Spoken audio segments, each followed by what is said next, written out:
યાર શું કરવું હવે મારે? લે જેનિલભાઈ કેમ છે? મજામાં? કેમ છે ભાઈ? મજામાં? હું વાત કરું યાર હવે.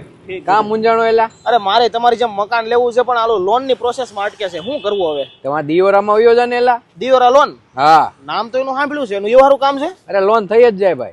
હા તો હારું હાલો જેનિલભાઈ, તો લ્યો હું નીકળું. બરોબર, હા, આવજે. હાલો. ભાઈબંધે કીધું એટલે હું વયો ગયો ફાઇલ લઈને સીધો દિયોરા કન્સલ્ટન્સીમાં. અરે અહીંયા ગયો પછી ખબર પડી કે 2012 થી આ લોકો તમામ બેંકોમાં હોમ લોન, મોર્ગેજ લોન અને એમએસએમઈ લોનનું ખાતરી બંધ કામ કરી આપે છે. અને પાછું 25 બેંક અને ફાઇનાન્સ સાથે ડાયરેક્ટ લાયસન્સ સાથે કામ કરવામાં આવે છે. અને હા, 0% સુધીમાં હોમ લોન દિયોરામાં થાય છે જો તમારા બેંકમાં બેલેન્સ રહેતી હોય તો. અરે વધારાના ચાર્જ વગર ફક્ત બેંક ચાર્જમાં જ લોન થઈ જશે. એટલે જો ભાઈ તમારે પણ મારી જેમ સપનાના ઘર માટે લોન જોતી હોય અને બધી જગ્યાએ આટા મારી લીધા છતાં ક્યાંય મેલ ન પડતો હોય તો એકવાર દિયોરામાં આવી જાજો. સૌથી ઓછા વ્યાજે, સૌથી ઓછા ખર્ચે અને સૌથી ઝડપી કામ તમને દિયોરામાં જ મળશે. વધુ માહિતી માટે રૂબરૂ મુલાકાત લઈ લેજો અથવા કોન્ટેક્ટ કરી લેજો. એડ્રેસ નંબર નીચે આપેલું જ છે મારા ભાઈ.